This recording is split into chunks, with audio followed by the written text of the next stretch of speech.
Surendranagar commissioner સાહેબ મહાનગરપાલિકાના 1 વર્ષ થયું, શું કામ કર્યા છે મેં કહો? સાહેબ સુરેન્દ્રનગર કમિશનર સાહેબ નવનાથ ગવાણે સાહેબે બહુ સારો કામો કરેલા છે અને વાત એમ છે કે ઘણાની અપેક્ષા વધારે હોય છે, પણ જે જરૂરિયાત હતી વિકાસના કામોની, મોટા કામોની, એ મોટા કામો લઈ સતત પ્રયત્નશીલ હોય છે. કયા મોટા કામો જણાવો?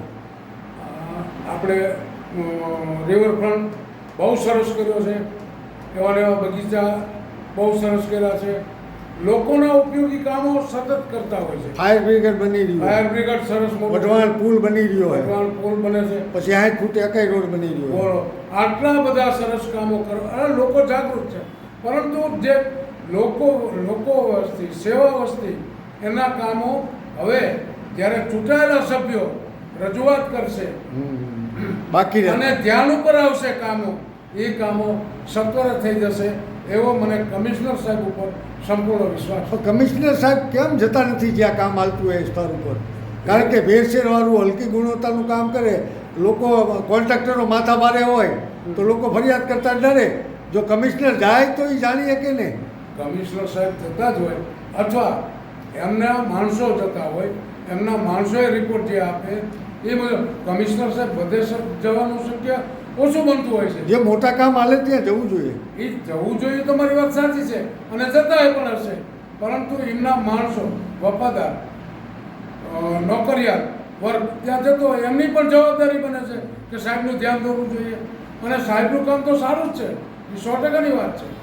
હજી શું સુરેન્દ્રનગરને સુંદર બનાવવું હોય તો આપણે કામો કરવા જરૂરી? સાહેબ અમારા ધારાસભ્ય શ્રી જગદીશભાઈ મકવાણા અને એમની સંગઠનની ટીમ, હવે આ નવી ચૂંટાયેલી ટીમ આવશે એટલે બધા, અને એક ટીમ વયસ્કોની એવી છે કે જે ગામના સુધારા અંગે, ગામને જરૂરિયાત અંગે માર્ગદર્શન આપે છે.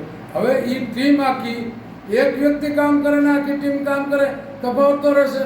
લોકોના શું જરૂરિયાત છે એમની વાત પહોંચશે ત્યાં. આ હવે જ્યારે સુરેન્દ્રનગરના પ્રબુદ્ધ નાગરિકોએ કમિશનરને મળી, રિંગ રોડ છે, પછી ત્યાં જે રિવરફ્રન્ટ વઢવાણથી થઈ રહ્યો છે, આ જે બાકી રહેતા કામ હોય તો સુરેન્દ્રનગરના તમારા જેવા પ્રબુદ્ધ નાગરિકોએ કમિશનરને રૂબરૂ મળી રજૂઆત કર્યું એવું નહીં લાગતું તમને? કમિશનર સાહેબને રજૂઆત કરી કે ન કરી લેખિત, પરંતુ અમારા ધારાસભ્ય શ્રી વયસ્કો રજૂ કરે કે ન કરે, તો ધારાસભ્ય એટલા દીર્ઘદ્રષ્ટા છે કે તેમને બધી ખબર જ છે. તમારા ધારાસભ્ય દીર્ઘદ્રષ્ટા હોય તો 2-3 વર્ષથી જિલ્લા પંચાયત ખંડેર હાલતમાં ભાડાના મકાનમાં ફરે. બોલો, એક વસ્તુ ચોખ્ખી છે, જિલ્લા પંચાયત ખંડેર, પણ જિલ્લા પંચાયત ધારાસભ્ય રજૂઆત કરતા હોય, પણ આપણે સીટ કેટલી જિલ્લા પંચાયતની વઢવાણ વિધાનસભામાં? બહુ ઓછી છે.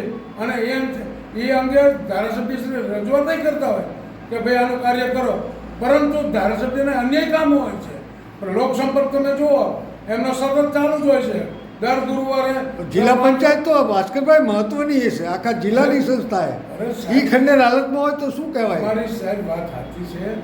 જ્યારે હવે એ આ કામ હાથમાં લીધું જ છે તો હવે એ પૂરું થવાનું જ છે. એ 100%. કોઈ પણ વસ્તુ આપણે જ્યારે મકાન કરી તો વોશિંગ મશીન, ઘરઘંટી આ બધું એ કારણે નથી આવી જતું. કોંગ્રેસના પૂર્વ પ્રમુખ એવું કહી રહ્યા છે કે 2027માં નવા ધારાસભ્ય આવી રહ્યા. તમે શું કહો છો આ બાબતે? સત્ય કે આપશે ખોટા પડશે? એક વસ્તુ છે, એમની વિચારસરણી છે, એમની અપેક્ષા છે, એ કરી શકે. હિમાંશુભાઈ ઉપર આરોપ નાખ્યો કોંગ્રેસના પ્રેમજીભાઈએ કે 1.5 લાખ રૂપિયા મને આપવા આવ્યા. આ બાજુથી કોંગ્રેસના પૂર્વ શહેર પ્રમુખ કહે કે હવે ભાજપના જે જૂના નવા ધારાસભ્ય અને નવા બીજા ધારાસભ્ય આવી રહ્યા જૂના છે એની જગ્યાએ. બંને બાબતે શું કહેવા માગું? પહેલી વાત એક છે કે હિમાંશુભાઈ વ્યાસ પ્રજાલક્ષી સિનિયર કાર્યકર્તા છે, ભારતીય જનતા પાર્ટીમાં જોડાયેલા છે, અને એ આવી ભૂલ કરે એ ભારતીય જનતા પાર્ટીનો કોઈ પણ કાર્યકર્તા માનવા તૈયાર ન હોય. હા, આક્ષેપ જરૂર કરશે, એમે ખુલાસો કરી દીધો છે અને એનો ખુલાસો પણ અમારે ભાઈએ કરી દીધો છે, અને ભાઈનું આ ગામમાં માન છે. પણ એક ભાજપના પૂર્વ શહેર પ્રમુખ એવું કહી રહ્યા છે કે હતીઓમાં નવા ધારાસભ્ય આવે છે ભાજપના- એની તૈયારી કરી રહ્યા ભાજપના હિમાંશુભાઈ. પૂર્વ શહેર પ્રમુખ કે કોંગ્રેસના નહીં કોંગ્રેસના પૂર્વ પ્રમુખ શહેરના એવું હા. કહી રહ્યા છે કે હવે નવા ધારાસભ્ય આવે છે ને તૈયારી થઈ રહી છે 2027ની. ઈ કો- હિમાંશુભાઈનું નામ ના ના ઈ જો એક વસ્તુ ચોખ્ખી જ છે, આ તો ભારતીય જનતા પાર્ટી છે, ગમે એના ઉપર કળશ ઢોળે. એમને બીજા અમે તો ટર્મ સાથ જ છીએ. બીજા ટર્મ જગદીશભાઈને ટિકિટ નહીં આપે એવું છે ને. જો એવું આ માન્યમાં નથી આવતું. બરોબર.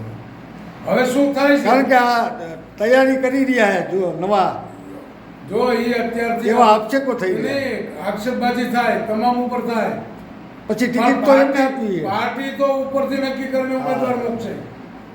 સાંભળી લ્યો, આક્ષેપબાજી અત્યારે કદાચ કદાચ હિમાંશુભાઈ કોંગ્રેસના હોવાના કારણે આવા કોંગ્રેસી ઓબ્સેટ કરતા હોય છે. હા બની શકે. હિમાંશુભાઈ કોંગ્રેસના હતા એટલે એ લોકો છાંટા ઉડાડતા અને બીજું અત્યારે ભારતીય જનતા પાર્ટીનું કામ ગલીએ ગલીએ કરી રહ્યા છે. હિમાંશુભાઈ વિશે તમે શું કહો એક સારા પ્રબુદ્ધ નાગરિક તરીકે નેતા બને તો જો ભવિષ્યમાં?